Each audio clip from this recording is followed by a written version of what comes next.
Então, abram suas Bíblias aí. Abram aí na parábola do filho pródigo. Parábola em Lucas, no capítulo 11, né? Lucas, capítulo 11. Lucas, capítulo 15, a partir do verso 11. Parábolas, o capítulo 15 é dos achados e perdidos, né? A ovelha, da dracma e do filho pródigo. Ainda bem que todos eles foram encontrados por Deus. Amém? Olha o que nos diz a palavra do amado. E o Senhor Jesus disse: leia também aí na sua casa, abra sua Bíblia. Eu sei que você provavelmente já conhece de cor, né? Mas eu queria conversar com vocês um pouquinho sobre esta parábola. E disse: um certo homem tinha 2 filhos. O mais moço disse ao pai: pai, dá-me a parte dos bens que me pertence. Ele repartiu por eles a fazenda. E pouco dias depois, o filho mais novo, ajuntando tudo, partiu para uma terra longínqua e ali desperdiçou os seus bens, vivendo dissolutamente. Por isso o nome é pródigo, né? Pródigo quer dizer esbanjador, não é isso? Ou gastador. E havendo ele já gasto tudo, verso 14, e havendo ele gasto tudo, houve naquela terra uma grande fome, e começou a padecer necessidades. E foi, e chegou-se a um dos cidadãos daquela terra, o qual mandou para os seus campos apacentar porcos. Desejava saciar o seu estômago com as bolotas que os porcos comiam, porém ninguém lhe dava nada. E tornando em si, disse: quantos jornaleiros ou empregados de meu pai têm abundância de pão, e eu aqui pereço de fome. Levantar-me-ei, irei ter com meu pai, e dir-lhe-ei: pai, pequei contra o céu e perante ti. Já não sou digno de ser chamado teu filho. Faze-me como um dos teus jornaleiros ou servos. E levantando-se foi para o seu pai. Quando ainda estava longe, isso é importantíssimo, amados, vejam só. Ainda estava longe, viu o pai e se moveu de íntima compaixão, e correndo, lançou-lhe ao pescoço e o beijou. Que falta faz isso hoje, da gente correr, abraçar e beijar. Ai. E o filho lhe disse: pai, pequei contra o céu perante ti, já não sou digno de ser chamado teu filho. Mas o pai disse aos seus servos: trazei depressa a melhor roupa e vestilha, põe-lhe um anel na mão, alparcas nos pés, e trazei o bezerro cevado, e vamos matá-lo. Então iremos comer e nos alegrar, porque este meu filho estava morto e reviveu, tinha se perdido e foi achado. E começaram a alegrar-se. Até aí, amém? Que Deus acrescente a sua palavra ao nosso coração. Queridos, eu podia escolher vários textos da palavra de Deus para nós falarmos um pouquinho sobre os pais. Podia escolher para falar a respeito de um pai que viu a glória de Deus, como Moisés. Podia falar a respeito de um pai que não foi muito bem com os seus filhos, como foi Davi, um ótimo rei, mas um péssimo pai. Então eu poderia utilizar também aqui a vida de Abraão, para falar de um pai de fé, mas de tantos textos e tantos personagens bíblicos que nós temos, eu me encontrei, me encaixei com este pai do filho pródigo. Que exemplo de pai maravilhoso! Que exemplo de pai e que características ele deixa para cada um de nós. Quando nós falamos em parábola, nós podemos dizer que, de uma forma assim bem ampliada, que é uma narrativa terrena de algo conhecido para explicar o reino dos céus, né? O reino de Deus. Alguns fatos cotidianos do dia a dia das pessoas. E eu poderia falar também a respeito desse pai maior que é Deus, que nos dá o exemplo, conforme você leu, Cário, 1 Coríntios 13, que Deus é o maior exemplo de amor. porque ele deu o seu filho, ou seja, ele nos amou de tal forma que deu. Então eu poderia falar deste amor de Deus para os pais, mas o que eu vejo aqui são algumas características que talvez que nós precisamos ter como pais. Talvez você que esteja aí, você precisa ter essa característica. Eu sei, Cara e Robinho, que vocês ainda não são, mas espero que cheguem lá, né? Você também, Bruno, você também, Vitor. Você ainda vai chegar a ser mãe também, Eliana. E essas características que eu vejo aqui, tanto serve para pais, como para mães também. Mas como hoje é dia dos pais, eu queria destacar algumas qualidades aqui tremendas deste homem. Primeiro, ele era um homem que amava a sua casa. Ele era um homem provedor. Provedor. Hoje, com o direito de igualdade, a mulher também é provedora da casa dela. Mas segundo os padrões bíblicos, quem é o provedor da casa é o marido, é o pai. Ele que é o provedor da casa. E interessante que nós lemos aqui, que diz que quando o filho estava distante da casa, o que foi que ele se lembrou? Que na casa do pai dele tinha o quê? Fartura, tinha comida. Ou seja, olha só que característica maravilhosa deste pai. Ele era provedor da sua casa, era um cara trabalhador, era alguém que não só alimentava a sua família, mas também não deixava faltar nada para os seus empregados. Coisa fantástica. Então, quando eu penso que essa responsabilidade de provedor cai sobre os ombros de nós que somos pais, nós precisamos aprender a ser fiéis ao Senhor. Porque uma das características básicas que nós temos dentro da palavra de Deus é que não importa se o homem é provedor ou a mulher é provedor, os dois devem se combinar para que não falte sustento algum dentro do lar, na sua família. Por exemplo, lá em casa, eu sou o provedor. Minha esposa ainda não é aposentada, minha esposa nunca trabalhou. Minha esposa começou a tentar costurar algumas coisas, mas não deu certo, né? Mas o que acontece é que eu sou o provedor da casa. E muitas vezes, meus queridos, me faltou condições de trabalho. Eu nunca fiquei ocioso. Mesmo naquela época em que houve um grande desemprego aí, quando eu estava no Rio, não encontrava trabalho, eu saía de casa para vender enciclopédia, para não faltar no meu lar o alimento para meus filhos. Eu tinha 3 filhos e estava desempregado. E me faz lembrar uma história. Vocês me permitem contar uma história? Até você aí em casa, preste atenção nessa história. Eu estava desempregado. Eu morava nos fundos da casa do pastor. Meu pastor morava na frente. Eu morava nos fundos numa casa da igreja que a igreja me cedeu para morar. Eu era o seminarista da igreja. E eu fiquei desempregado nesta época, porque eu optei em fazer as minhas faculdades ao invés de trabalhar. Por quê? Porque queriam na fábrica me dar um horário rodízio. E como eu estudava, eu não poderia ter um horário rodízio. Então me mandaram embora. E eu comecei então a vender enciclopédia. E passava o dia todo na rua e não conseguia nada. Um dia eu cheguei em casa e minha filha, Vanessa, que era pequena, ela deve lembrar, se ela estiver nos assistindo, ela deve lembrar, ou quando ver esse vídeo. Ela estava em cima de uma cadeira, no muro, conversando com os filhos de um vizinho, porque o nosso quintal era a quadra de futebol de salão da igreja, então tinha uma tela. Então, para ela conversar ali com o vizinho, ela subia na cadeira e ela conversava ali com os filhos do vizinho, através daquela tela.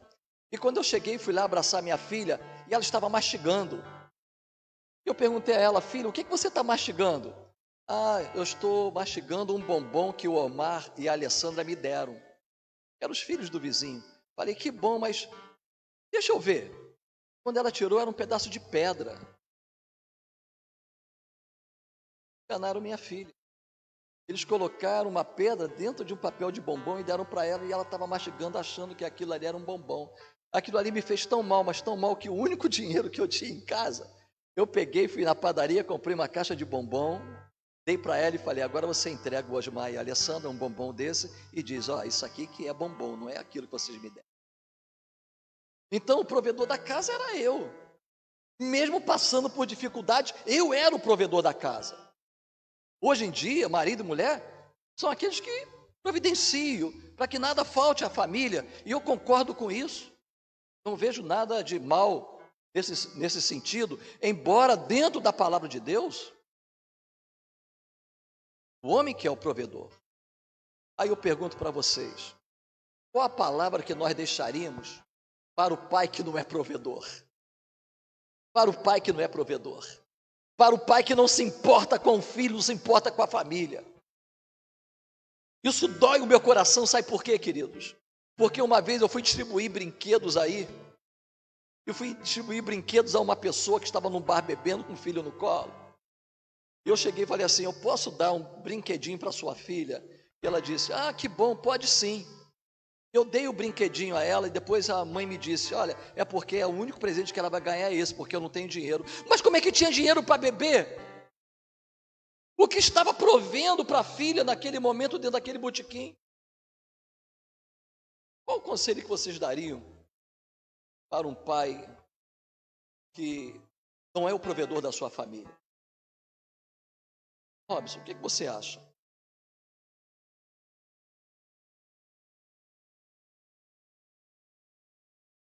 Eu iria aconselhar esse pai a realmente ser pai, né? De verdade, né?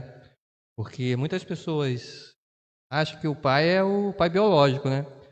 Mas o pai realmente ele tem que ter amor pelos filhos.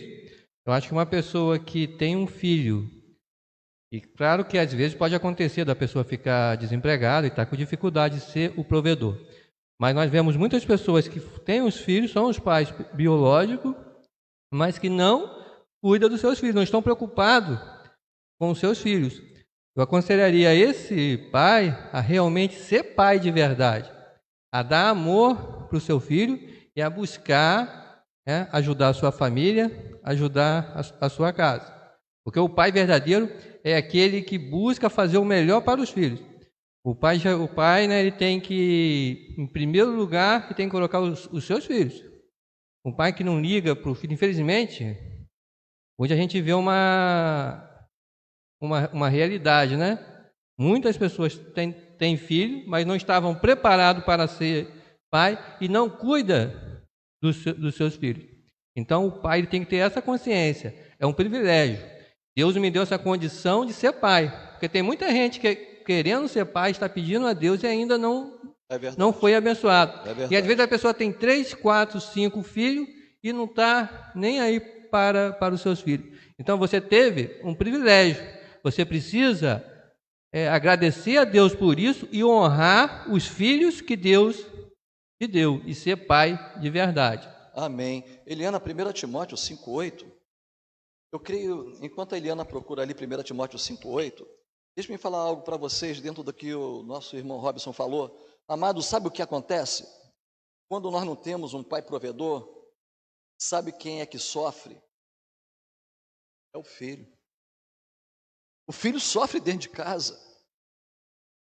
Ainda mais se for filho pequeno. Então, olha o que nos diz o texto. Eliana. Se alguém não cuide de seus parentes, e especialmente dos de sua própria família, negou a fé e é pior que um descrente. Olha, aquele que não cuida dos seus da própria família, este tal negou a fé, e é pior do que aquele que não acredita em Deus, o descrente. Então, Paulo falando ao jovem Timóteo, está mostrando a ele, está falando para ele. Já naquela época, já havia essa dificuldade. Imagina nos tempos de hoje, pai querido, mesmo que você não consiga emprego, mas não gaste o seu dinheiro naquilo que não é pão. Às vezes o filho está passando lá precisando de um leite, você está comprando cigarro.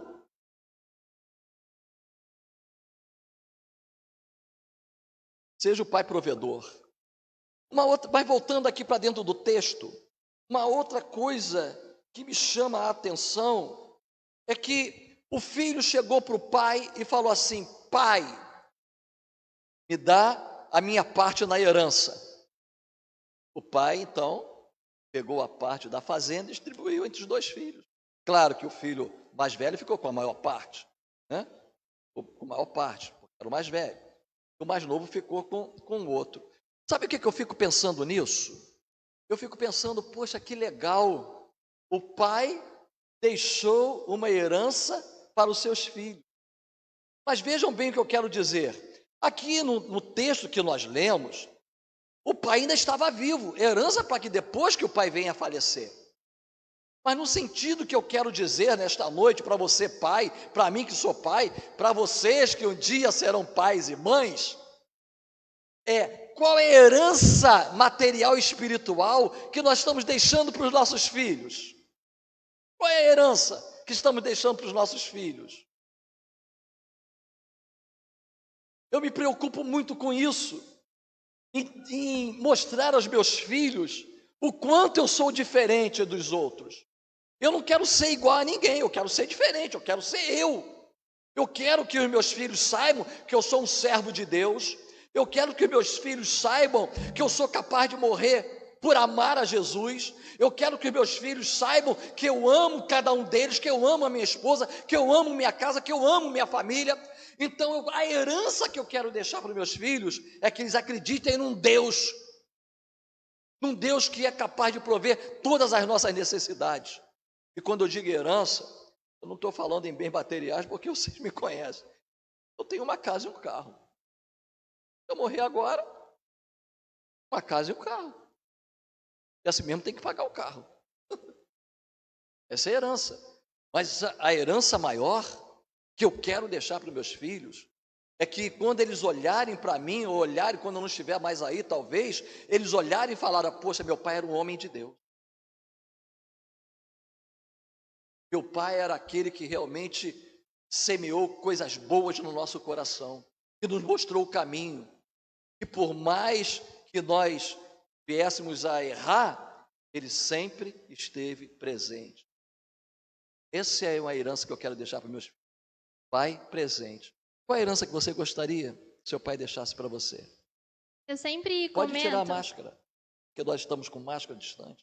Eu sempre converso lá em casa que o mais importante a gente chama de legado, que é o legado que minha mãe e meu pai deixou pra gente. E obviamente que isso não é uma herança material e nem financeira.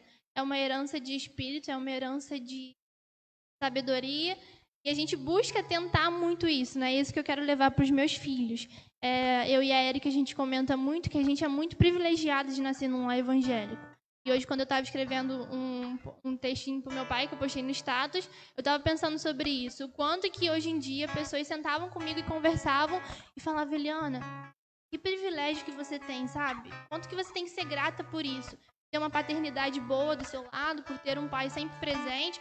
Mas que meu pai sempre teve que trabalhar longe, ele sempre fazia de tudo para estar presente com a gente, sempre orando pela gente, sempre buscando estar com a gente. Então é isso que eu quero levar para os meus filhos. E eu queria deixar essa palavra para os pais que estão me ouvindo. Tomem a sua responsabilidade de pai, porque é muito importante para os seus filhos. Eu falo que o meu maior exemplo de homem é o meu pai. E isso me ajuda a encontrar um futuro esposo, que eu vou ver se ele tem as mesmas características que o meu pai, né? A gente vai olhar para o homem e eu quero ver, é isso daqui que eu quero, meu pai me ensinou que é assim, assim, assim. Meu pai sempre me tratou igual uma princesa, é isso que eu busco em outras pessoas. Então, assim, não é só importante o que você vai deixar financeiramente, é óbvio que é bom, né, que você deixe algo para seus filhos, se for da vontade de vocês ou da sua esposa, não sei, mas também que você deixe o seu legado espiritual, de sabedoria, de ensinamento básico. Uma coisa que a gente tem certeza é que tudo que você ensina para o seu filho, quando ele é mais novo, ele vai levar para sempre. Por mais que ele se afaste, a gente tem Robinho aqui como exemplo, Caro, por mais que ele se afaste da palavra de Deus, em algum momento ele vai lembrar do que você ensinou para ele, e aquilo vai ficar gravado na cabeça dele. Então seja um pai verdadeiramente para os seus filhos. Quer ver uma coisa importante, Eliana? Vê para mim Provérbios 13, 22. Provérbios 13, 22. Abra sua Bíblia também aí em casa, querido. Interaja conosco. Interaja conosco. Provérbios 13, 22. Olha o que nos diz a palavra do Senhor. O homem de bem deixa uma herança aos filhos de seus filhos, mas a riqueza do pecador é depositada para o justo. O homem de bem O homem de bem deixa uma herança aos filhos de seus filhos, mas a riqueza do pecador é depositada para o justo. Olha só, o homem de bem deixa uma herança aos filhos dos filhos. Eu fico muito feliz mesmo, quando meus netos chegam para mim e falam assim: vovô, o senhor é o meu exemplo. Gente, tem coisa maior do que isso. Não tem coisa maior do que isso. Olha que herança, olha que herança. Vovô, o senhor é o meu exemplo.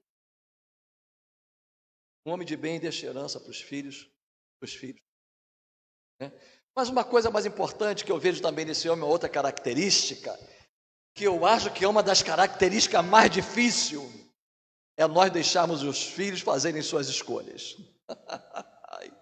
Ai, como isso é difícil, como dói o coração, né?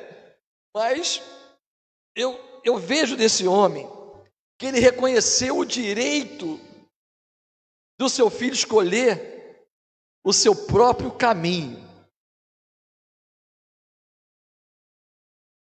Quando o filho chegou para ele e falou assim: pai, eu estou indo embora. Depois que repartiu a herança, o filho falou: eu estou indo embora. Estou indo embora. Estou saindo de casa. Desculpa.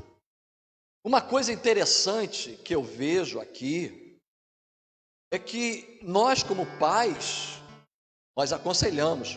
Quanto conselho você já teve dos seus pais, Robson? Irmão Jamir, irmã Delma? Quantos? Até mesmo de Rogério, seu irmão. Quantos conselhos você já recebeu de mamãe? Quantos conselhos você já recebeu? Quantos conselhos? Porque o conselho que nós damos é porque nós amamos. Só que nós não podemos, olha, talvez você até me bata aí fora se você me pegar. Ainda bem que eu saio daqui, entro logo no carro e vou embora para casa.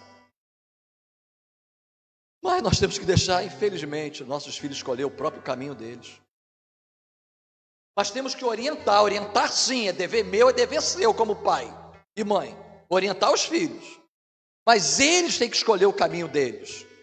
Se eles escolherem mal, que eles saibam, alerte eles sobre isso. Olha, nós estamos te aconselhando, mas se você quer dessa forma, cuidado, porque as consequências virão. Então o filho é sabedor de que ele vai andar no caminho do coração dele, que ele escolheu, mas se ele errar, as consequências virão sobre ele. Ou não foi o que aconteceu com o filho pródigo? O pai aconselhou ou não? Aconselhou, mas ele quis sair, quis viver uma outra vida, e olha onde o pecado leva a pessoa. Ele gastou com prostitutas, com meretrizes, com amigos, com bebedice, acabou todo o dinheiro, e ele chegou no fundo do poço, foi lá, ó, comer as bolotas que alimentavam os porcos. Vida de pobre, gente paupérrima mesmo. Não era lavagem não, tá?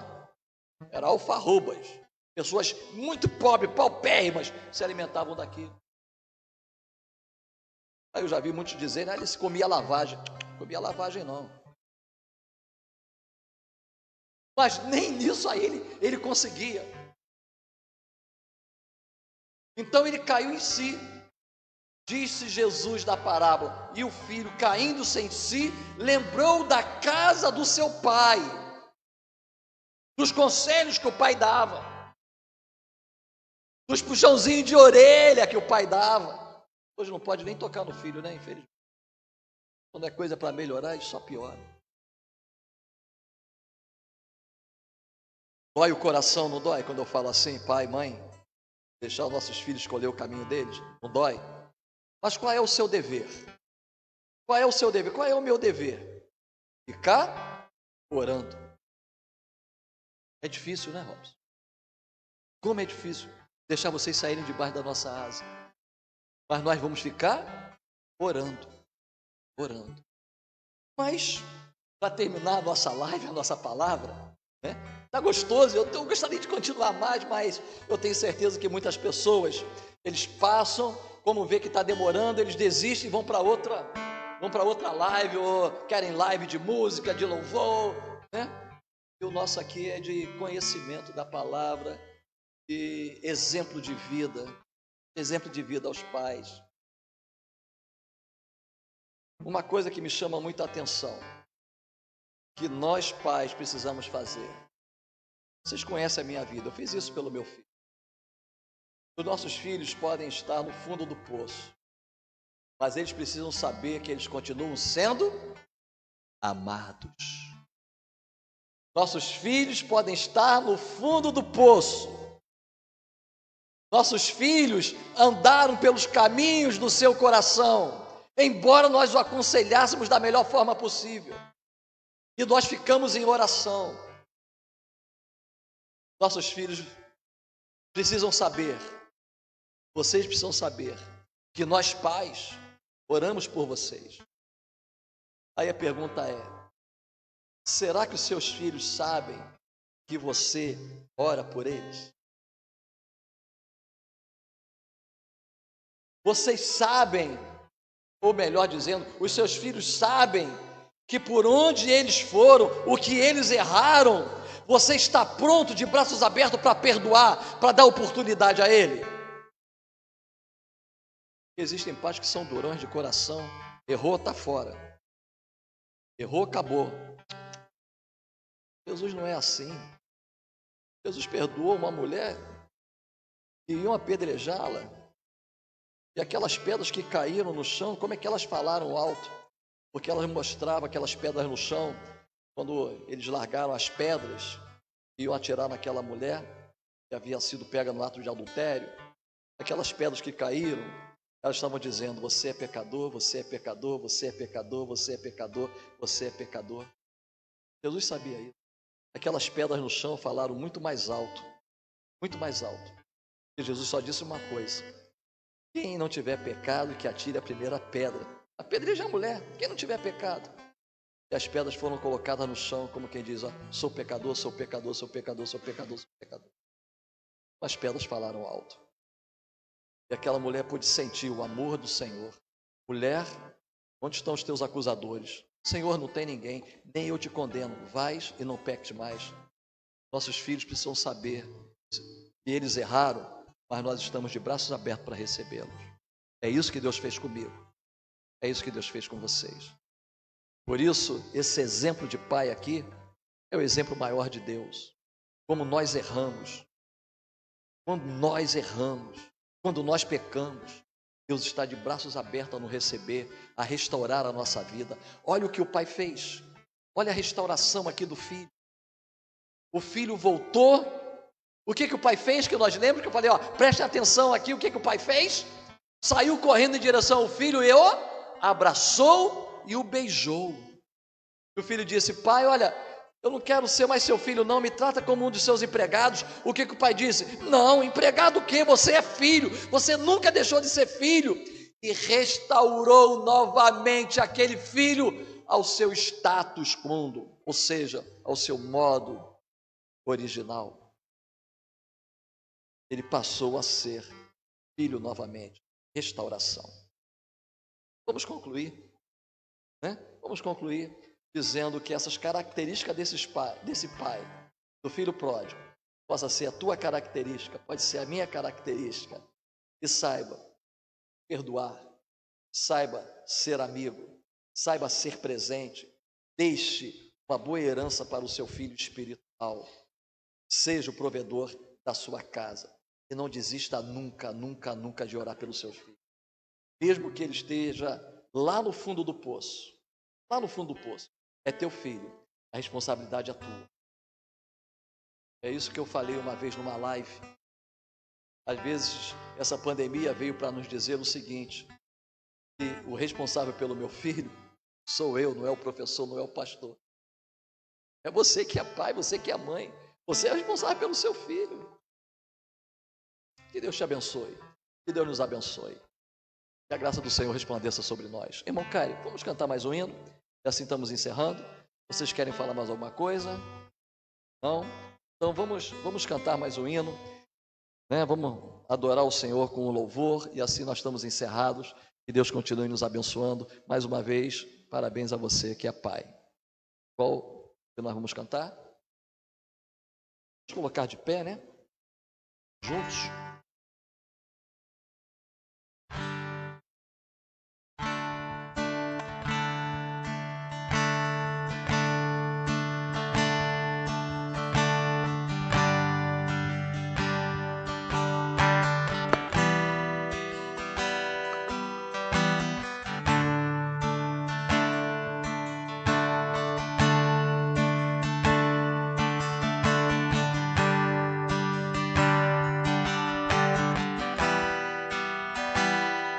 Os reinos se abalam, os povos se curvam, bocas se abrem, as mãos se levantam para dizer que tu és o rei,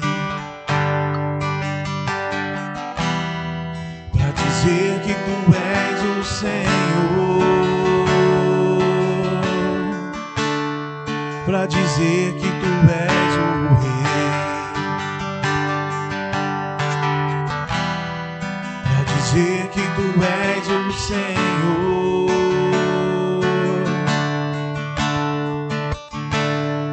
Os reinos se abalam, os povos se curvam, bocas se abrem, as mãos se levantam para dizer que tu és o rei, para dizer que tu és o Senhor, para dizer que tu és o rei,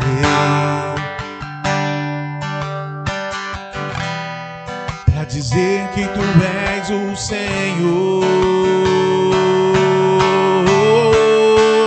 Teu reino é sempre eterno, firmado em misericórdia, justiça e igualdade, bondade e fidelidade.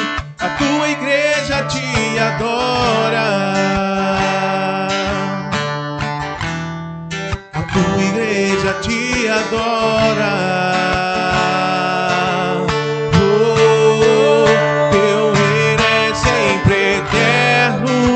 Firmado em misericórdia, justiça e igualdade, bondade e fidelidade. A tua igreja te adora, a tua igreja te adora.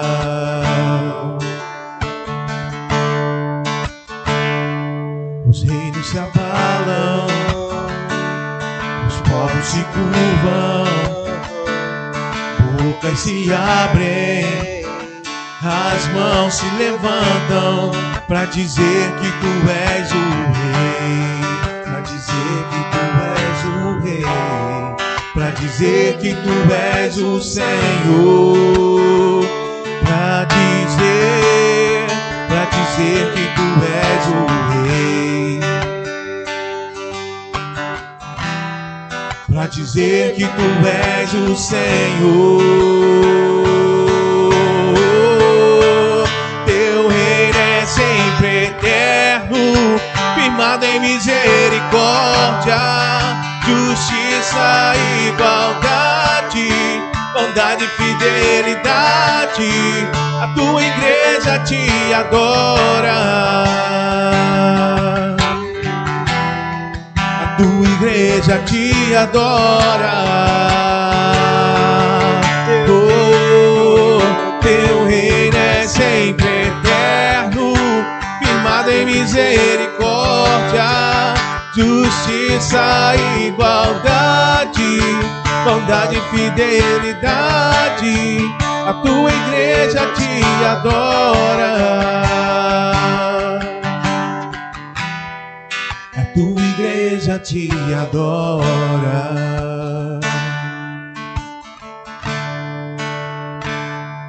Agradecemos a todos vocês que continuaram conosco até agora. Fique com Deus, que Deus os abençoe. Até o próximo domingo, se Deus quiser. Aleluia. Louvado seja o nome do Senhor.